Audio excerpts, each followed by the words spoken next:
आज का topic start करते हैं और आज का हमारे टॉपिक में नॉन फाइनाइट वर्ब का रूल 6 ये हमारा टॉपिक रहेगा। अगर वीडियो आपको अच्छी लगती है तो वीडियो को लाइक कीजिए, शेयर कीजिए और चैनल को सब्सक्राइब कीजिए। लास्ट वीडियो में मैं 5 रूल आपको करा चुका हूँ इन्फिनेटिव के, और ये है रूल 6। अब इसको देखिए। जब नीड और डेयर का प्रयोग एक्सिलरी वर्ब बोलते हैं हेल्पिंग वर्ब को, जैसे इजारम वोजवर होती है के रूप में। अब ब्रैकेट में दिया है केवल नेगेटिव या इंटेरोगेटिव में होता है, तब बेयर इन्फिनेटिव का प्रयोग करते हैं। यानी अगर इनका प्रयोग नीड और डेयर का प्रयोग एक्सिलरी वर्ब के यानी हेल्पिंग वर्ब के रूप में किया गया हो और वो सेंटेंस नेगेटिव और इंटेरोगेटिव, या तो नेगेटिव हो या इंटेरोगेटिव हो, तो बेयर इन्फिनेटिव का प्रयोग किया जाएगा। यानी इन्फिनेटिव विदाउट टू, बिना टू के इन्फिनेटिव आएगा। और जब इनका प्रयोग ऑर्डिनरी वर्ब यानी मैन वर्ब के रूप में होता है, ऑर्डिनरी वर्ब को ही मैन वर्ब कहा जाता है, तब इनके साथ टू विद इन्फिनेटिव का प्रयोग करते हैं। अब देखिए, इसको समझने के लिए ऐसे इसमें आपको कन्फ्यूजन हो जाएगा। मैं क्लियर सी छोटी सी एक बात बता देता हूँ, उसको ध्यान रखिए। जब इसका प्रयोग हेल्पिंग वर्ब के रूप में हो और सेंटेंस नेगेटिव या इंटेरोगेटिव हो, दो बातें याद रखनी है। इसका प्रयोग हेल्पिंग वर्ब के रूप में हो नीड और डेयर का, और सेंटेंस नेगेटिव या इंटेरोगेटिव हो, तो बेयर इन्फिनेटिव आएगा। बाकी ये किसी भी रूप में आए, हमेशा इन्फिनेटिव विद टू आएगा। बेयर इन्फिनेटिव केवल एक ही रूप में आएगा, जब सेंटेंस में इनका प्रयोग हेल्पिंग वर्ब के रूप में हुआ हो और सेंटेंस नेगेटिव या इंटेरोगेटिव हो। अब एग्जांपल देख लीजिए। You need to work hard. अब इस सेंटेंस में नीड का जो प्रयोग किया गया है वो किस रूप में हुआ है? हेल्पिंग वर्ब के रूप में, यानी एक्सिलरी वर्ब के रूप में। लेकिन इसके बाद बेयर इन्फिनेटिव ना आकर के इन्फिनेटिव विद टू आया है, क्योंकि ये सेंटेंस ना तो नेगेटिव है और ना ही इंटेरोगेटिव है। नेक्स्ट देखिए। You don't need to work hard. अब इस सेंटेंस में टू वर्क हार्ड नीड आया हुआ है, ये नेगेटिव है सेंटेंस, यू डोंट नीड। लेकिन नीड का जो प्रयोग हुआ है वो मैन वर्ब के रूप में हुआ है, हेल्पिंग वर्ब के रूप में नहीं हुआ, इसलिए इसके साथ भी टू विद इन्फिनेटिव आएगा। नेक्स्ट देखिए। You need not work hard. अब इस सेंटेंस में ये नोट भी आया हुआ है, यानी सेंटेंस नेगेटिव भी है, और नीड का प्रयोग एक्सिलरी वर्ब यानी हेल्पिंग वर्ब के रूप में भी हुआ है। तो इसके बाद आने वाले जो प्रयोग होगा नॉन फाइनाइट वर्ब, वो हमेशा बेयर इन्फिनेटिव यानी केवल वर्क आएगा। बात समझ में आई? आई थिंक सभी को समझ में आया होगा यहाँ तक। चलिए आगे चलते हैं और एग्जाम्पल देता हूँ, उससे और ज़्यादा समझ में आ जाएगा। इसका स्क्रीनशॉट ले लीजिए। अब इस एग्जाम्पल को देखिए, यहाँ से और ज़्यादा समझ में आएगा। He dares to go outside in dark. He dares need का दिए थे अभी एग्जाम्पल, अब डेयर्स के एग्जाम्पल है।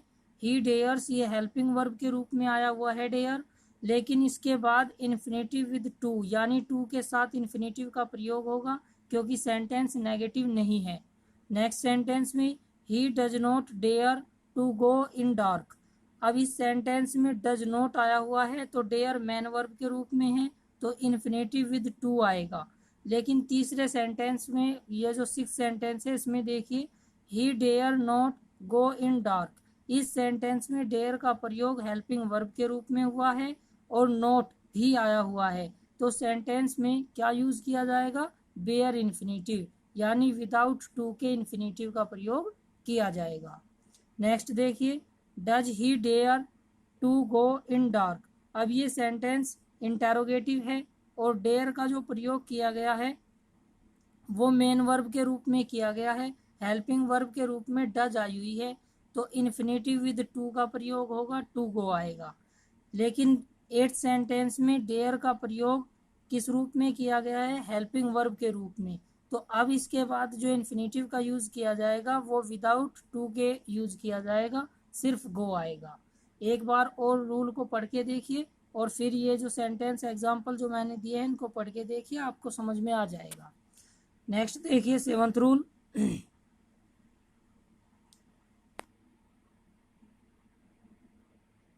7th रूल में क्या होगा? हैव और हैव के बाद object used in the sense of wish, यानी इच्छा व्यक्त करने के रूप में हैव और हैव के बाद ऑब्जेक्ट दिया हो तो इसके तुरंत बाद बेयर इन्फिनेटिव का प्रयोग किया जाता है। कैसे? I will have him, have आ गया और उसके बाद आ गया ऑब्जेक्ट, तो इसके बाद जो नॉन फाइनाइट वर्ब आएगी वो बेयर इन्फिनेटिव आएगा, believe it. Next, see will have me recite this poem.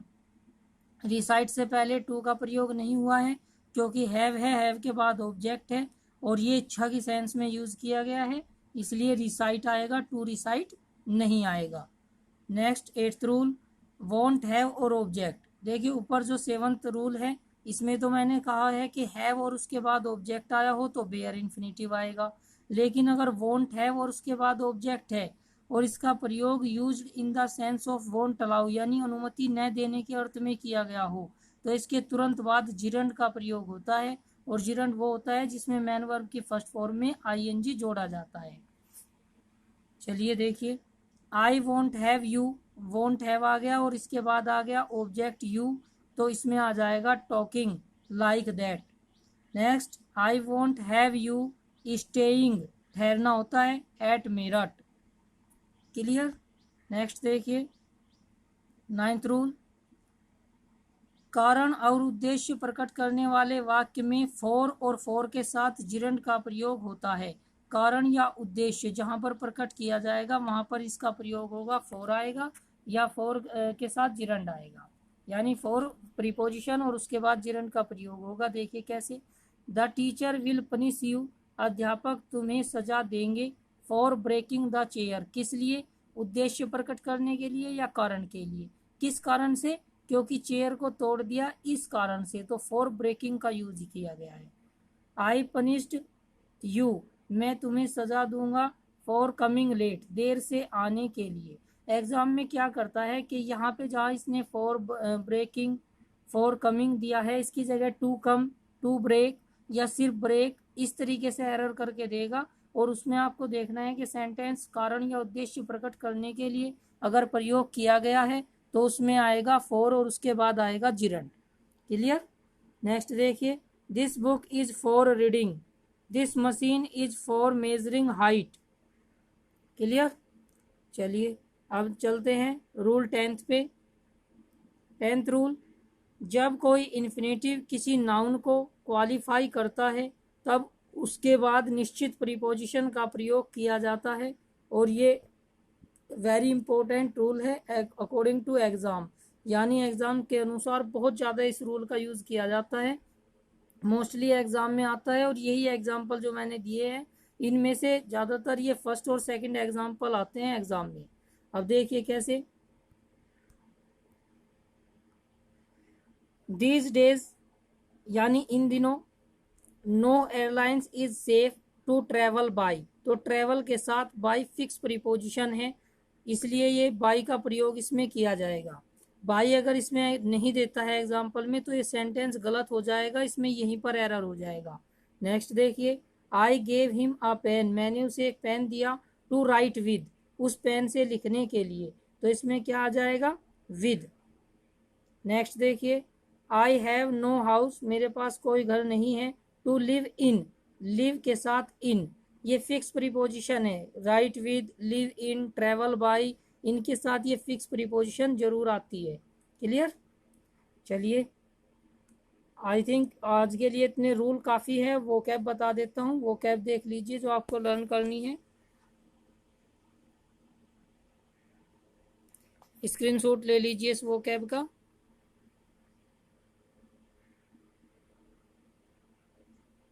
ये आपको लर्न करनी है, और अब आपके इन्फिनेटिव के हो गए हैं 10 रूल।